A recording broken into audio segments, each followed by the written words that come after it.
Good morning all, welcome to Rugby Chat for Tuesday the 26th of September, August. Good morning, Mike, how are you? Yeah, doing good, thanks. How are you getting on? Well, I suppose we better just clear the air about last week. We had an awesome show last week, and thanks to Daniel Bell for joining us. And we had some awesome picks, had an awesome discussion, and then I risked it. I went and shared the Rugby Championships Facebook page of the highlights, and bang, we got knocked off because apparently we broke copyright.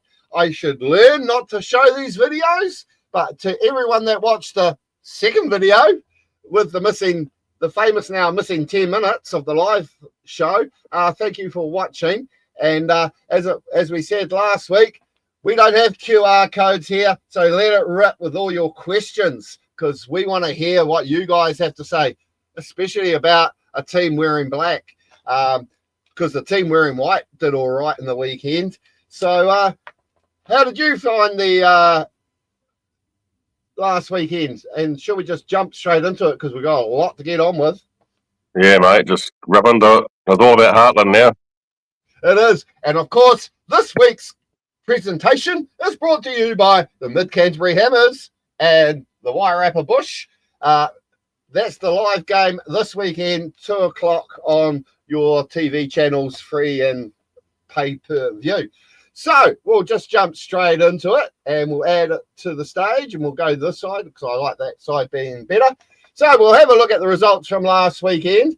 And wow, West Coast did the business on the Sky Blues up at Ruatoria, didn't they? They broke their previous record of 62 to score 80 points. I have got the match report, but I haven't gone through it yet. But I'm sure there were a couple of scoring records in that game.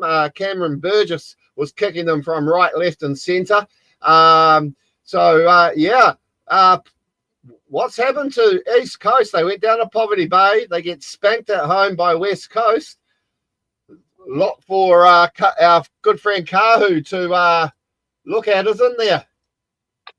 Yeah, it was a good win by the West Coast. Very authoritative. It's a hard place to go up for Rotoria and win, let alone put 59 points on East Coast at home. But yeah, no, all credit to West Coast. They're flying high at the moment. Yeah, it certainly is. And of course, they're one of 4 unbeaten teams going into round 3, which we'll talk about later. Mid-Canterbury, right. Put on your reporter's hat. You were at the game. It was quite tight for a while there. I was watching the live stream and I thought, shit, Horrifin have come to play, but it took you guys a while to get into your business. Yeah, it did. We had it. We had a pretty ordinary first half by our standards. It was 10-0 going into the sheds, and Horrifin didn't make it easy for us. He got some really big forwards. Their number 8's a monster, and he carried it left, right, and centre. Jack Sturmey managed to cross for another try to add to his tally, but yeah, no, we finally got into a work in the second half, and it was 24-all at one stage, but we finally got the upper hand. And their reserve bench come on and worked well. So yeah, we got the win, but there'll be a few work-ons heading this week, heading into Masters, and I think. Yeah, be coming over the ditch to our neck of the woods. I'll get to the Wairarapa Bush game in a moment, but the Mid-Canterbury, to me, as I said, it did take them a while to get going. But they'll have to keep an eye out for Wairarapa Bush. I'm jumping ahead of myself. We'll talk about that later. King Country hosted Poverty Bay, who come off the win in round 1 against East Coast. They took out defended the Bill Osborne Tonga 47-26. It was a good game. This was the live TV match. What did you think of it? Yeah, I think it was a really good game. I think King Country coming to their own. You know, they've had a pretty ordinary start to the season, but I think that performance, there'll be a few smiles in the coaching and the coaching group after that. I thought Caleb Foote had a really good game. He just turned in season after season and puts in a full 80-minute shift. But yeah, I thought Poverty Bay had their chances, but they couldn't capitalise. So full credit to King Country. Yeah, no, good on them. And they will get another defence in a couple of weeks' time for the Bill Osborne. So that's awesome. That after last year, it started moving around after Buller took it off East Coast. So then we had the battle of the current giants. What's this? We're having trouble streaming. This may be an issue on Facebook, King. Oh, really? Oh, that was too rugby redefined. That's a bit of a bloody nuisance. I wonder why it's doing that, because we haven't showed any videos yet, have we? No. So if this does cut out, we will put up another one later. God, I tell you, Facebook is a real pain in the butt. We still got viewers on the Heartland Championship, so that's good. South Canterbury, battle of the current giants. Wow, I was on the phone to Jeremy Sutherland, texting away like crazy, going, come on, South Canterbury, because it was 34-21 with only about 10 minutes to go. Yeah, I thought South Canterbury were really lucky to walk away with the win. There's a picture of Nigel Walsh circling on social media, which pretty much says it all, I think. The Swamp Foxes went down there. They had nothing to lose, and they could have easily walked away with that win. I've seen a few photos of the game online. It looks like Anthony Amato had another blinder, the big number 4. They were lucky to walk away with it. Yeah, and of course they did do what the All Blacks couldn't do and get those 2 tries, and then went ahead 35-34 with only moments to go in the game. And my God, it was a case scenario of Thames Valley could have won it, but apparently they fluffed a drop goal attempt right on full time. So they've scored 68 points now. They've got 3 bonus points, and they still have to get their first win. Just a couple of quick shout outs. Straight into it, boys. West Coast, top of the table. That's correct, Josh. And I'll show you the table in a moment. And from last week, Panapa rejoins us, saying that Thames and Poverty Bay to bounce back this week. So we'll come across those games in a moment. North Otago were after their 6th consecutive win over Wairarapa Bush. Wairarapa Bush have only ever beaten North Otago 8 times, and in the Heartland. And this was looking like it was going to be win number 6 for Otago at one stage, but with 30 minutes to go, Wairarapa just put the foot down. They got their substitutions right this week, like they did against South Canterbury in the first round, and they knocked it off 56-29. I think that was a huge away win. Yeah, no, that was a good one for the Bush. They've actually hit their straps early in the season, which is good to see. They've had a pretty ordinary season the last couple, when they've got a new coaching team now. But the old Gold still battling away, looking for their first win of the season. It looked like a good day down there in the AMP Showgrounds. Good crowd turnout, which is good. And the supporters club there making a hell of a racket with all their sirens. But full credit to Wairarapa Bush. They deserve that. Yeah, no, they totally did. And then, of course, we went across to Westport, where Wanganui coming off 2 huge wins in the last 3 over Buller. Last year, it was a record score for Wanganui, a record defeat to Buller. And this was only like 25-19 at half time. And Buller kept it in there. Their only saving grace was that Wanganui missed, I believe, 7 conversions. Right, yeah, it's always hard to get into Westport and get the win. That's unlike Wanganui to miss conversions.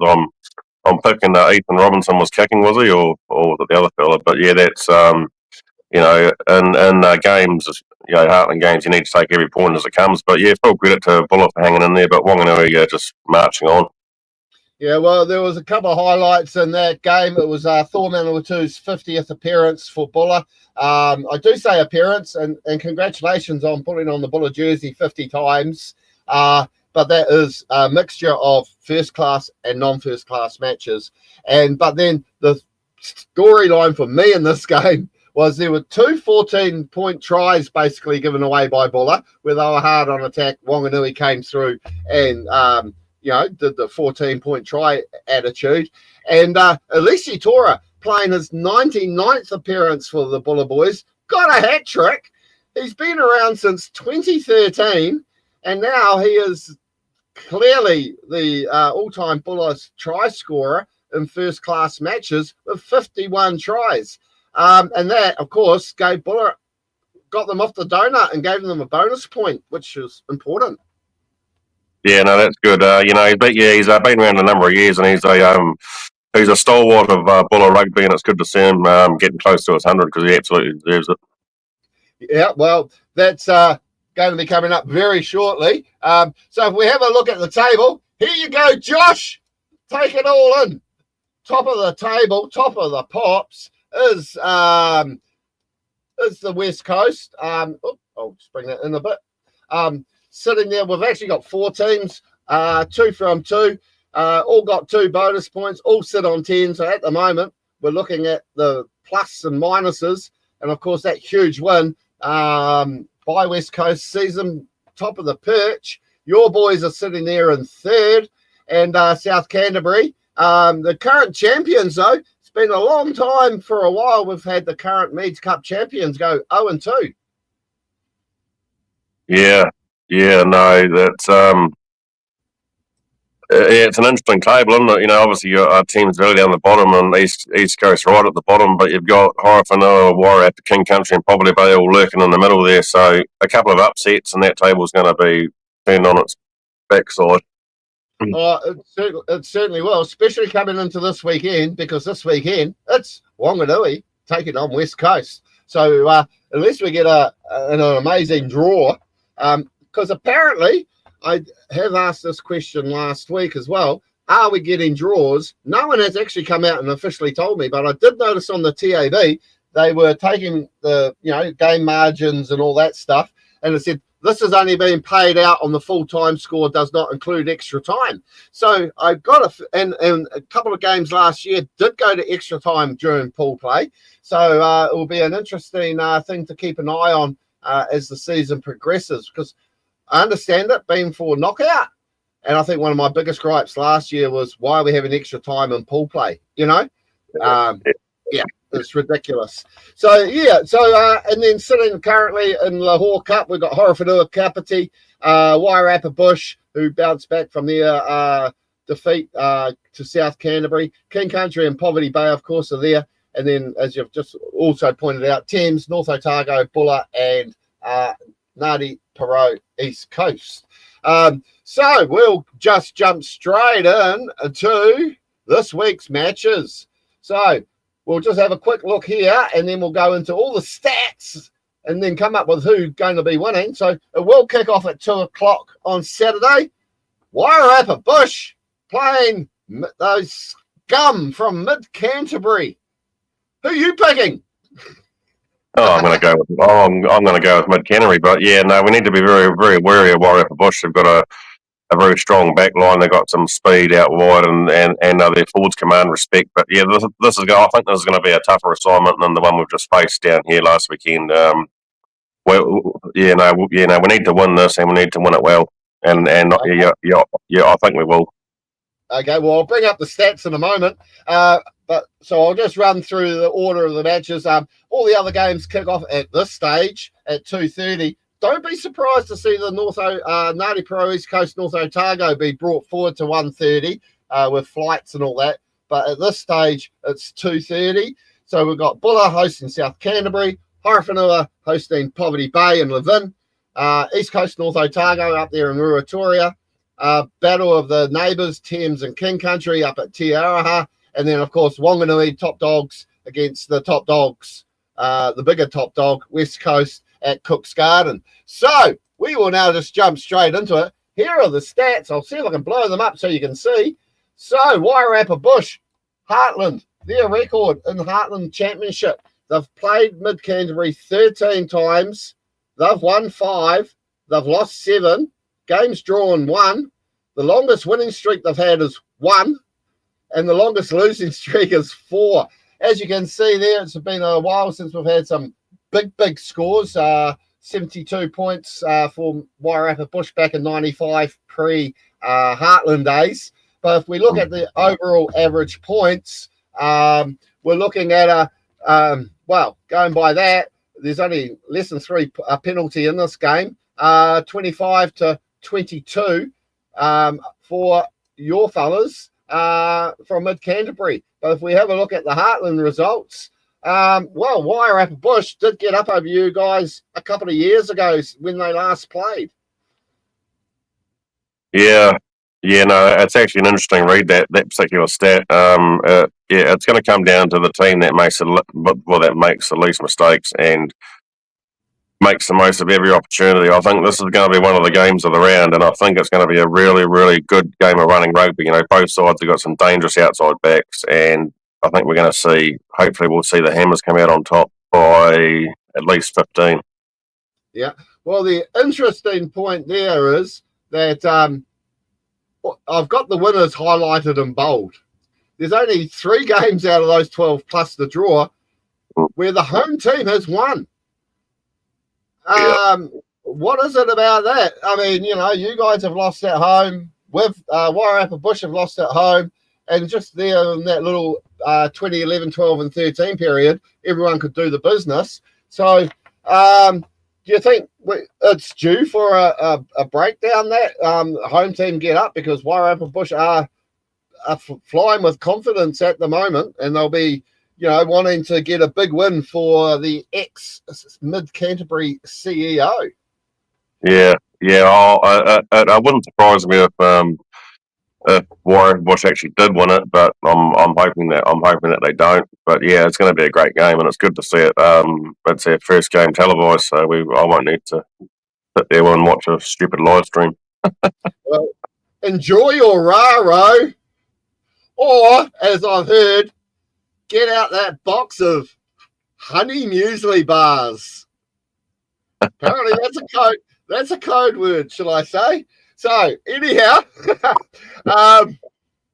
so we now go to the game, which is a big game, actually. They've only played each other 13 times in Heartland. Buller versus South Canterbury. We'll look at the home team stats here. Buller lead this 7-6 in Heartland. Who would have thought that? I know it's been a while since I've had a win, but if we look at the average points, South Canterbury are leading 29-21. We come down to the last few Heartland games. As you can see, COVID there in 2020. I'll just bring that over here like that. So, yeah, big 56-0 win 2 years ago by South Canterbury. Big win on the road by South Canterbury back in 2021.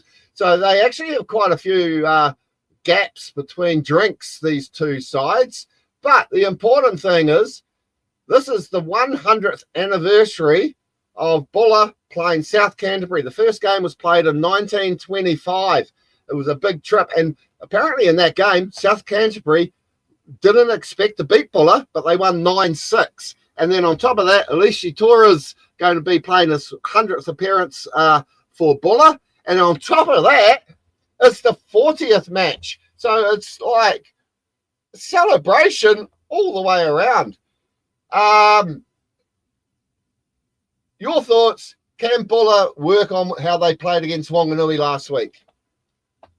Well, it's good that they've got a second home game at Victoria Park in a row, so they don't have to travel. But yeah, I'd like to see Buller get up, but I think South Canterbury will win. It might be a chance for Nigel Walsh to rest a few players. Maybe I'm not too sure, but he's got some tough assignments coming up in the next couple of weeks. But yeah, no, it'll be good for Buller to get the win. With all those celebrations and Torres' 100th appearance. But yeah, I'm going to go for a Mid-Canterbury win by 40 at least. Well, the last time Buller won was back in 2027 there in Westport, and they won that by 27-24. I mean, only because my heart's on my sleeve, and and all that sort of stuff. And I'm a huge supporter of Buller rugby. I'm going to go for the upset. I'm going to say that Buller are going to turn it on. The weather's going to be a bit looking at the long range forecast. I'm going to go Buller by 3. There you go. Yeah, no, it'll be a different game if the weather's forecast to rain. Obviously, Buller do all right in the rain, and but South Canterbury got a big weekend of travel ahead of them. So yeah, but they should win comfortably, I'd say. Yeah, well, 5 of those wins they've had in Heartland have come at home. So as I said, hey, they're due for a bit of a reprieve on the way they're playing. So we will now go to the next game on our list, and that is Ngāti Porou East Coast playing North Otago. These two teams often play off in semi-finals and stuff like that, Lahore Cup, blah, blah, blah. 15 times, but East Coast are trailing this head-to-head by 11 games to 4. They've only picked up 4 wins, but the thing is, look at that average points between these two. It's 44-17 to the old Golds of North Otago. Yeah, I'm looking for East Coast to bounce back here. They need to start turning their form around and getting some wins on the board. A big weekend of travel for the old Golds. It might take them a day and a half to get there, but that's all good. And it's always a good place to watch rugby. Are the home of the Sky Blues. This is a tough one actually. I'm gonna go East Coast by 12. Yeah. Well, the last win by North Otago up there in Ruatoria was back in 2019. So what's that? Sorry, no, not 2019. I'm looking at the wrong one. 2017. So it's almost 8 years since they had a win up there. And I'm sure the new coaching team at North Otago will be wanting to sort of say, hey, we're better than what we've done so far this year. So I just can't personally. And, hey, I love Ngāti Porou East Coast. You know that.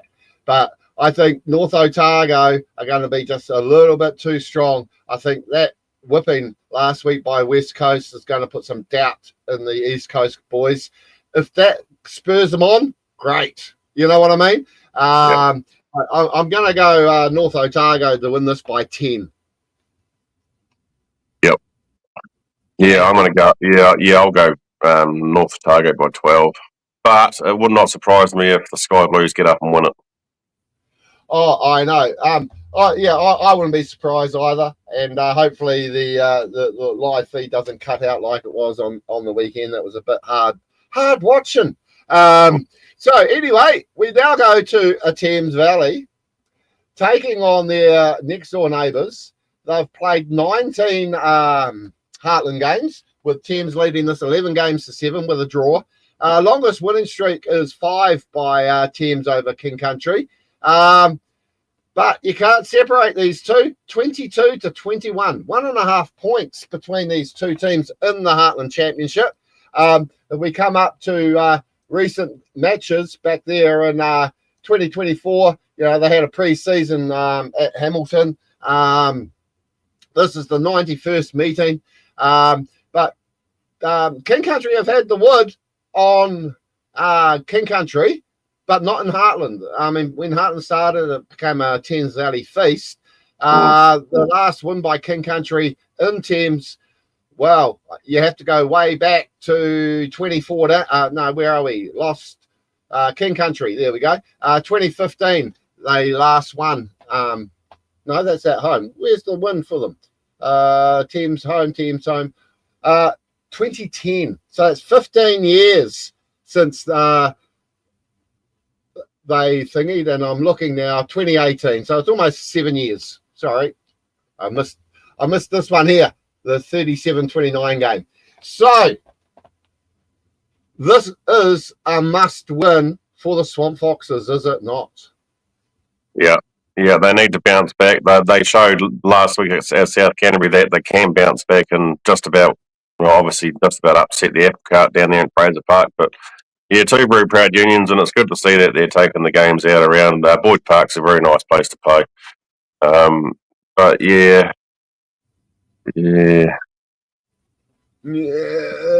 Come on. I'm going to say the Swamp Foxes will bounce back and win this, and they'll win it by 15 points. Well, I think after last week, I think King Country will do the business and inflict more pain on the Swamp Foxes. I know a lot of this might come back and bite me on the bum, but we did all right last week. We got 6 from 6. So, and even my good mate Ricardo said, "Oh, you're back in the game." So I've gone 10 from 12 so far. So I'm feeling quite smug. But I'm going to go King Country, and I think they're going to win by 8 points. There you go. I think they're due for that win, and they would have learned a lot in that Bill Osborne defence last weekend.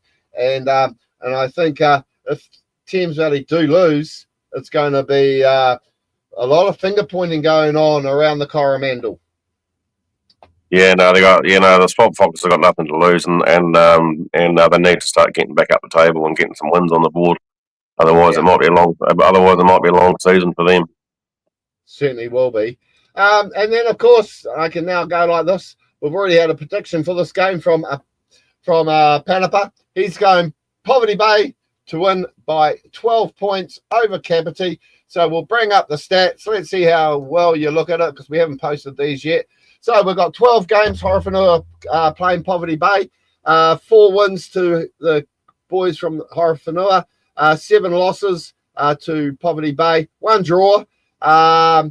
The point difference here is, again, you can't separate them. It's only less than 1.5 points between the two. And if we have a look down here at the recent results in Heartland, they've only played, as I said, what was it? Sorry, I'll just quickly pull this. They've only played 12 Heartland games, so it's a rare fixture, this one. And so it's been played in Levin. Poverty Bay did get up over them in 2023. The last time Horowhenua beat them at home was back in 2019 by 10 points. Huge win back in 2017. But, it's not that long ago we had a 13-all draw in Gisborne. You had a first-hand view of the Horowhenua boys. Your thoughts? There's some big boys in that Horowhenua forward pack, like some really, really big boys, strong ball carriers over the ball, and their back line, particularly their winger. I can't even pronounce his name, but yeah, he actually had a really good game. He injected himself when he needed to, and I'm going to go Horowhenua to win this. Hopefully they haven't got too many injuries after last week. But yeah, I'm going to go Horowhenua by 12. I think they're going to bounce back, and they're going to do it at home in front of their faithful. Yeah, well, I'm going to have to agree with you on this one. I mean, Poverty Bay have had, the run on them. There's not many green marks there, so they don't want to go on a 3-game losing streak to Poverty Bay.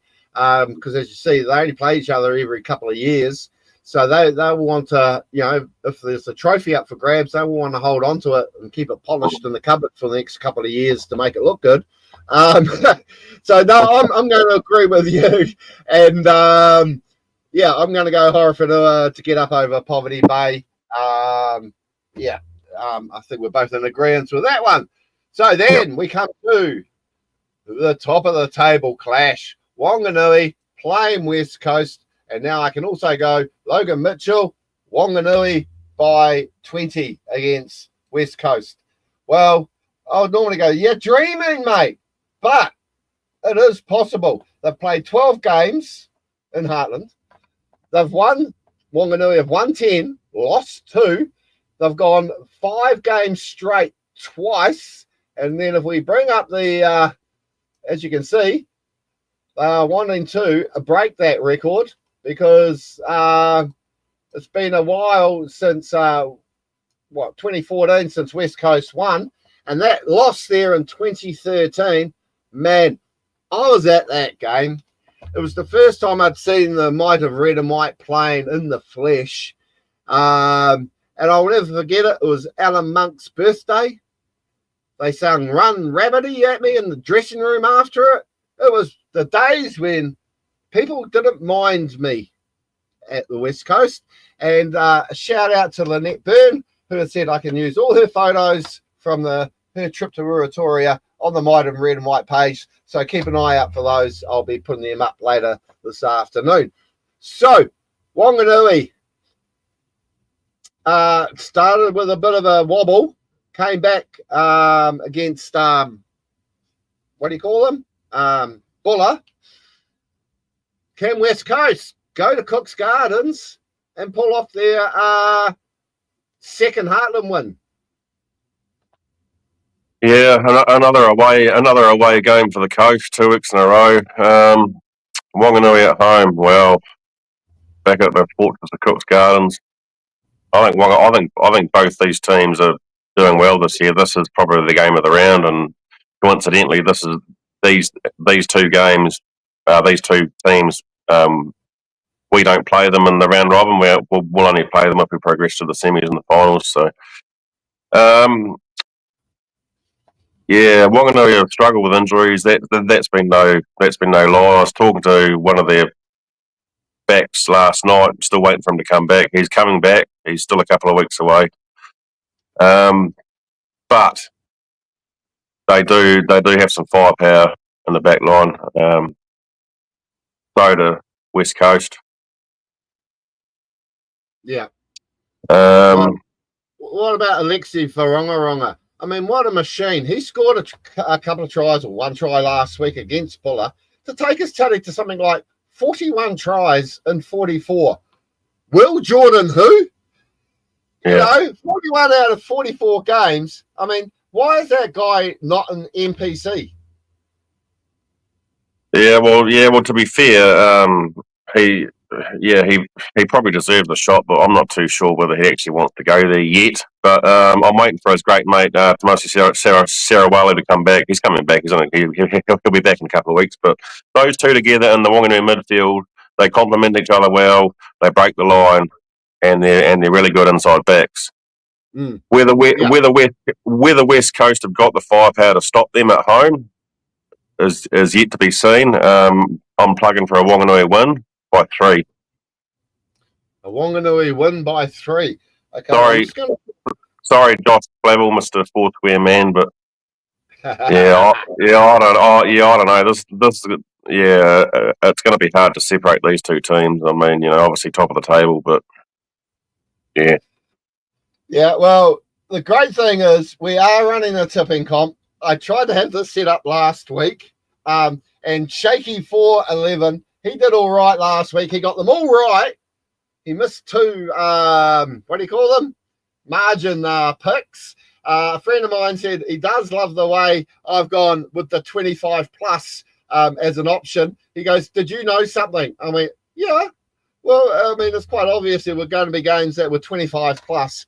And then if we have a quick look here, we had a good run of people who, Chainsaw and Jax, hard luck picking North Otago. But the only thing that kept you in it was you did well with your margins because the other guys around you, I'm just trying to get this. There you go. The other guys around you did all right.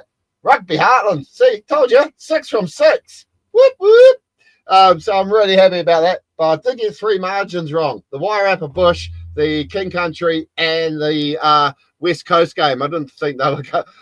Yeah, I thought it was going to be closer than that. I didn't think it was going to be a plus 25. But as you can see there, Jackson, whoever JPHP7 is, they both went 25 plus. So, but as you can see, still plenty of well-done picks. It looks like North Otago were the hot favourites there. Everyone was going North Otago, as you can see, in all the tippings. But, hey, don't forget, get your tips in this week because if we go to the leaderboard, and if I just click on that, hopefully it'll take us to a leaderboard. Go on, take us to a leaderboard. Oh, there we go. So currently, and I'll see if I can blow this up a little bit more. Boom. No, wrong one.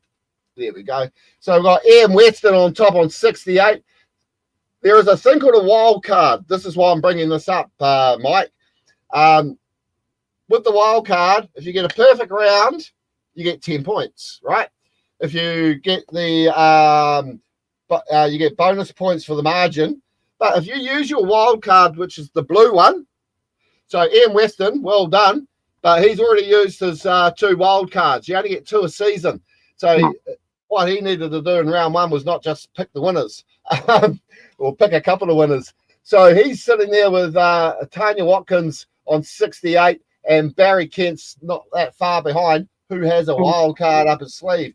And of course, i.e., this is my point. Last week, me, Rugby Heartland, we were way back in the field on 6 points. We played our wild card this weekend, got 6 out of 6, got a perfect round, and we shot up the table. So if you are near the bottom, don't count your chickens yet. Use your wild cards, get your tips right, and that includes you, Josh Flavel, and anyone else that might be playing that particular game. So that's a bit of fun, isn't it? Yeah. Have you actually entered it yet? No. Silly guy, bit of fun. What does West Coast have that Wanganui don't? This is before we jump into NPC. So Logan Mitchell's asking, what does West Coast have? Well, white bait. Nice white bait, should I say? But I think personally, they've got a steady squad. They've recruited really well. Cam Burgess out of Otago / out of Wellington, has proven his worth at first 5. They've the nippy little South Korean has done all right as well. But the majority of the squad, remembering you can only have 4 lone players, have all played club rugby together. Most of them are Kiwi and Wests guys, where Wanganui, that's pretty much spread around the board. Your thoughts on that? Yeah, no, Wanganui, I was actually watching one of Wanganui's games from a few years ago the other night, and I noticed that there was a lot of Wanganui people missing, like people like Lindsay Horrocks, Josh Lane, the people that are missing, from this year and last year that, when Wanganui were on their roll and winning games, they had a squad that was pretty much a core squad, and it was the same players year in, year out. But no, they've got a few new ones, and they will be dangerous. I mean, this game can go either way. Both teams have got great squads, and they've had great campaigns so far. But once again, it's gonna come down to the small things. Yeah, well, as Daniel said last week, we could actually spend the whole show talking about this and spending more time, which we can do. But, I mean, if you look at that first game, Wanganui did have, Logan, Wanganui had 9 debutants, and Wairarapa had 4 or 5. But the 4 of their debutants for West Coast were their lone players. So, you got 19 guys that have played rugby in and out. Shaw McClure comes off the bench, scores a try. He's approaching his 100th game. There's a lot of experience there. They've got the assistant coach in the front row, Troy Taferi. There's a lot of mana in that West Coast side. So that would be, I think, the connections are already there, and that's why I think they can go a long way. That is why I did pick them to be in the top 4 end of the season. So that's my thoughts, why the difference. But then, of course, it is hard for them to win in Wanganui. I heard Jared Mitchell this morning on the radio. He understands they're in for a tough trip on Gold Sport FM, which I'm on every Monday, 8:35 on 15:03 AM with Barry Kent, I think his name is. Yeah. So reviewing the weekend. So tune in on Monday mornings. But yeah, it was to me. It's to me this should have been the televised game. But they've already got them in. They've already got them in place. You know what I mean? But we'll watch the live stream hopefully and see what happens. So that's Heartland. I suppose we better look at those 2 other inferior competitions going around the traps at the moment, and that is the NPC. So that all kicks off again this week, but we'll have a look at last weekend's finals scores. Huge win for Southland, wasn't it? 30 points to 25 over the Steamers. The Steamers snuck a bonus point with a 81st minute penalty.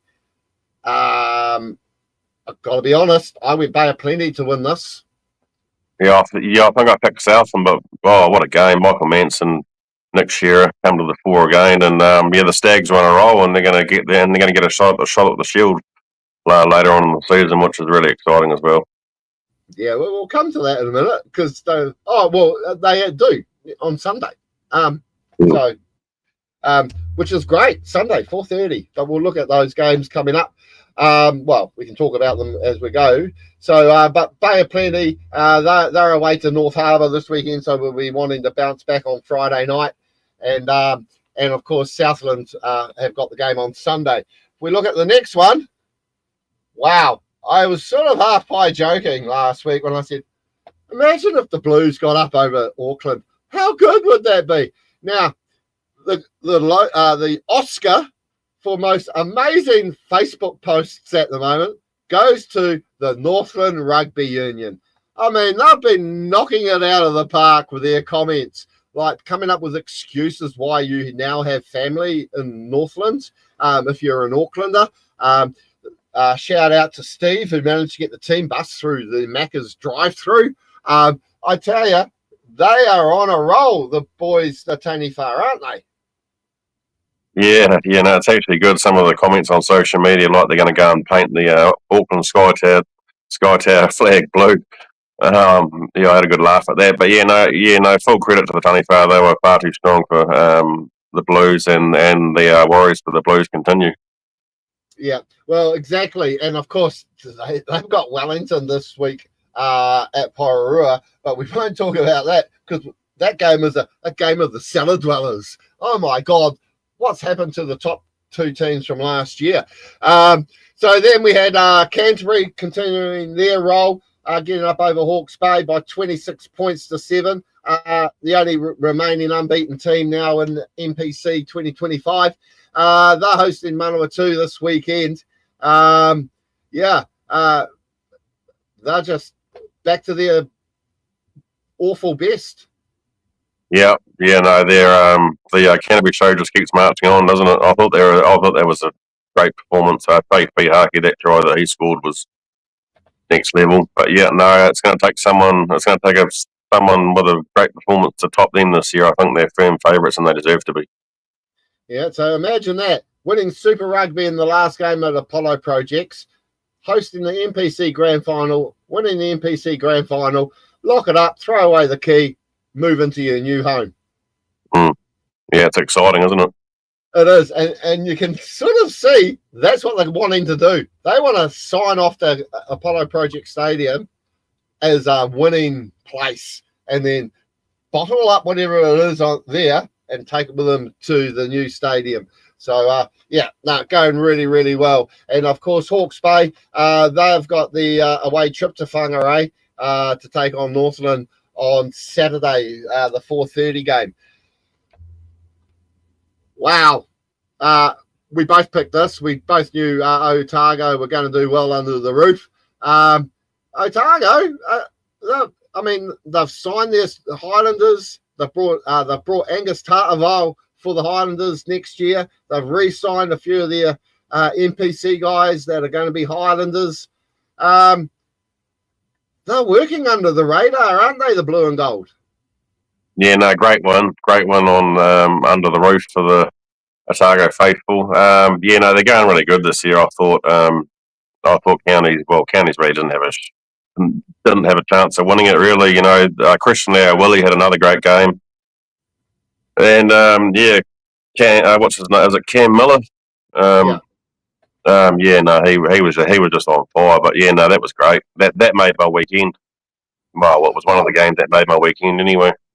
Yeah, I watched the whole thing and I thought, shit, this is a bloody good game. This one, I was enjoying it. There was a lot of throwing. Counties, didn't go down without a fight. They brought the fight to Otago, but it was just too good for the blue, the big gold O. Fuck. I can say fuck because it's my show, right? Wellington, what the hell? Manawatu were a dark horse for me at the beginning of the season, right? I did not think Wellington would be sitting 1 from 4 because I tell you, the little brother beat up the big brother in Palmerston on Sunday. Oh, the Turbos are flying, aren't they, at the moment? Yeah, no, that was another great game of rugby. Wellington were unlucky, not unlucky. Sorry. Yeah, I know. But, yeah, no, the Turbos fully deserve to win that. Yeah, I mean, and they're going well. I mean, how much do you think the Nani Lamapi's factor is in this team? Huge. Yeah. Yeah, absolutely huge. Yep. Yeah, absolutely amazing. And then, of course, the Marco got up over North Harbour. Well, that was a given to inflict more pain on the Blues franchise. And yeah, I did get it a bit wrong. I was still thinking back 10 years ago when counties were part of the Blues. I do apologise for the post where I said counties were part of the Blues. They're actually part of the Chiefs. So I'm sorry about that. But it makes it even worse for the Blues because North Harbour got spanked by an under-strength Tasman Marco team. Yeah, another Magnus Springer masterclass, wasn't it? I think Tasman are going to be there at the end of the competition. They're hitting their straps well, and they're playing with flair and confidence, which is great to see. Yeah, and is it a coincidence that two of the biggest high flyers at the moment are both Crusader teams? You know what it's like. It's most of them are Crusaders, aren't they? Oh, exactly. But then is Mitchell Drummond going to get called into the All Blacks? We'll come across that one in a moment. And then, of course, we had the Ranfurly Shield. The version of the Ranfurly Shield takes 7 after it went through all its rubbishy bloody upgrades. So we had Waikato taking on Taranaki. Again, I'll take it to heart. I said Taranaki would get up and win this by 20 points. How wrong was I? Yeah, well, it all comes down to those small moments, isn't it? You know, discipline wins games, and sometimes silly mistakes lose games, and we've got one here. You know, obviously Lima Sopawanga slotted the goal. I think Neil Barnes and his team can be very disappointed with that. They probably should have won it, to be fair, and you know they were the better team on paper. But yeah, full credit to Waikato and Ross Filippo. He'd be delighted. Yeah, well, you know, you look at the team there, you know, Lima Sopawanga. I mean, it was an amazing kick, you know, because we saw it in the World Cup just in the weekend when the Black Ferns played Spain. I was sitting there going, okay, this game finished 53-8. How's she missing this penalty? Because I watched the replay, right? And how does she miss this? She can't count. She kicked it after the 30 seconds. So even though it went over right in front, so but it was the cool head of Lima Sopawanga that did the business, and guys like Aaron Cruden and Lima. You really think they thought at their age they'd be winning the Ranfurly Shield? Probably not, but it's good to see guys of that age coming back and giving back to their club and their community. Yeah, oh, totally. But so because he has been playing Aaron Cruden anyway for Manawatu over the last couple of seasons as well. So, but he made the right move, and I suppose he has to supplement his Sky contract somehow. But good on them for getting and taking the Shield, because now the standings, if we have a look now, as I said, there's only one unbeaten team left in the competition, and that's Canterbury. The top 4, Taranaki, Tasman and Otago. Then we look at the next 4, Hawke's Bay, Waikato, Bay of Plenty, Manawatu. But there is that gap starting. I mean, Southland, sure, they play this week for the Shield on Sunday. I mean, if they upset Waikato there and Waikato pick up a bonus point, say, you know, there's going to be a hell of a log jam there, because, I mean, if we have a look at the games here, North Harbour, Bay of Plenty. Okay, Bay of Plenty win that. You know, they're on 16 points. You got Canterbury taking on Manawatu. Okay, we've said Canterbury will probably win that. They'll stay top of the table. County's taking on Taranaki. Well, Taranaki are going to bounce back. So they're going to go up to 20 points. And then who we got? Northland playing Hawke's Bay. So Northland sitting there in 10th. A good win for Northland. We'll get them up into that 14, 15 point bracket Hawke's Bay be sort of right there. We could have the situation, especially down here in the bottoms, when Wellington play Auckland. You know, if Wellington win that, good night, nurse Auckland. Go and pack your bags and bring out the under-16s, right? But if Wellington can get up and win over Auckland, you know, a 5 point will get them sniffing the top 8. You know, it's it's an interesting thing. So as I said, only one unbeaten team. So after this week, I think they'll still remain unbeaten. So what have we got now? We have, because we cover everything, and I don't know why Rugby Redefined got blocked. Must have been some arsehole on there who went, ooh, can't have him on there. Farah Palmer Cup kicks off again this weekend. And if we have a look at the table, Bay Plenty got 30 points. But that's 2 big, huge defeats to the Volcanics after losing 88-0 and now 104-30. Yeah, we're definitely seeing that split because, I mean, a lot of the Volcanics girls, they're still learning their trade. A lot of them have only played 2 first-class games. And Auckland, well, yeah, it's Auckland, isn't it? They're a good side. Then we have a look at Wellington. At least we got one win. Wellington girls got up the Pride 28-10 over North Harbour. Hibiscus. The Spirit set the tone at Forsyth Bar there with a 48-15 win over the Cowrie from Northlands. Canterbury women just doing what the men do, 62-21.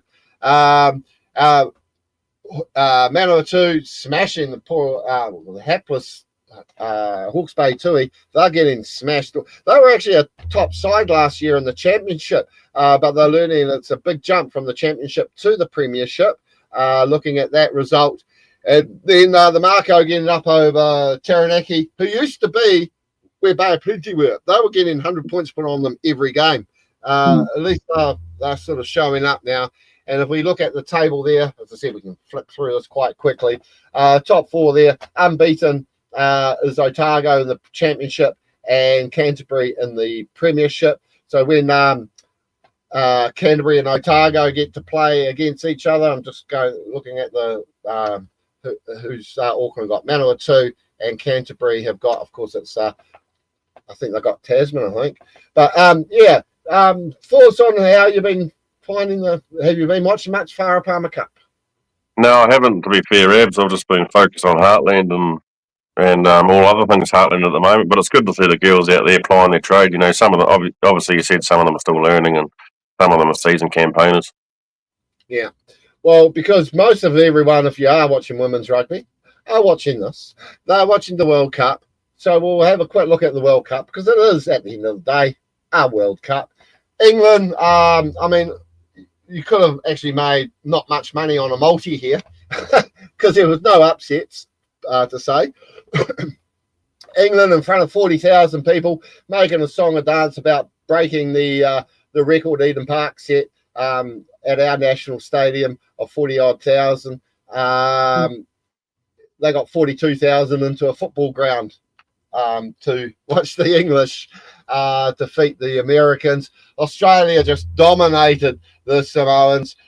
Scotland move up 1 in the rankings and ahead of Australia, believe it or not, to get the win over Wales. I thought the Welsh girls might have done better there. The Canadians, for the amateur team they are, dominant against the Fijiana. France, I was watching a lot of this game live, and it was only a late penalty in the first half, which saw France lead 10-0. I thought, shit, the Italian girls are going quite well here. But France just dominated. And then, of course, you got the big guns who are the Black Ferns, I think, next opponent. Oh, no, they got Japan next. So Ireland defeated Japan 42-14. Black Ferns 54-8. It's good to see Olsen Baker's injuries not as bad as they thought it was. But she'll be out for the next couple of games to recoup. And then, of course, the Blitzbocky ladies, 66-6 over the Brazilians. That was not a close shave for them, was it? No, I did catch some of that South game, and geez, there's some big girls in that forward pack. Yeah, and of course Georgie Miller, she's making every road a winner for her at the moment, isn't she? From South Canterbury, Timaru girl. She can't do anything wrong at the moment, can she? No, she's one of our star Black Ferns. That girl, she's got a promising future ahead of her. Certainly has. But yeah, going back to what you're just saying about the Springbok girls, those 2 games they had against the Blackfern 15 has boded well for them. I mean, they've got confidence now. They've come out strong in that first game there by 60 points. Could they be a semi-finalist dark horse? Because we're all talking England, we're all talking Canada, France, and New Zealand. Yeah, absolutely they can. And it was quite cool to see when they brought their bomb squad on. It was the whole bench at once. It was quite funny actually. But yeah, no, absolutely they can be semi-finalists. Funny you mentioned bomb squad. So you remember the day it was reserves, and then it became impact, and then it became bomb squad. Yeah. Sorry, North Otago, but calling your reserves the SWAT team? Really? Are they the ones that are meant to defuse the bombs? Yeah, a lot of unions don't like the term bomb squad, but yeah, it seems to be the new thing, doesn't it? Oh, it's just ridiculous. They're substitutes. They're replacement players. That's it. In the story. All reserved. Yeah, I know. So, anywho, we'll have a look. We've got to talk about it. We both sort of thought Springboks would bounce back against the Aussies. Yeah. What do we say? Right from the word go at the national anthem, my mate and I, Wayne, was sitting there saying, look at Scott Barrett. It was almost like Scott Barrett didn't want to be there. He had this look on his face. There didn't seem to be a mongrel coming out of him. Call me wrong. Call me out in the chat if you want to. But, he did the haka. Going through the motions. It was almost like the All Blacks were going through the motions. Yet the Pumas went, we're here to play and we want this bloody win because we know we can get it. And they did. And you've got to give a shout out to Pablo Matera. They've beaten All Blacks 4 times now, and that guy has played every game full 80 minutes. What a machine! Yeah, he is a machine. He's probably one of their best loose forwards running around. He's strong in all facets of the game. But yeah, no, full credit to the Pumas. They deserve to win that. The 3 yellow cards and the amount of errors by the All Blacks was unacceptable at this level. And Will Jordan, I mean, we expect him not to be getting yellow carded because he's better than that. But yeah, it's they're going to bring them back to reality, and they're going to they have to get ready for South Africa because that's going to be another step up, and we need to be back to our best. Oh, totally. So we'll have a look at the table, and just thankfully, because we got that bonus point, we are still on top of the table. But there's nothing in this, is there? It all comes down to, I mean, if New Zealand can get the double over South Africa here at Eden Park in Wellington, I'll say it, they'll probably win at Eden Park, right? Yeah. But the Wellington game, that's the crunch here, because Wellington hasn't been nice to the All Blacks in recent years. So I'll tell you what, the Australia-Argentina series is going to be a cracker to watch because Aussie have got injuries. I think Argentina picked up a couple, but Australia are going to the bench a lot more. And, of course, the All Blacks, with Ratama going off injured, he might come right in time for Eden Park.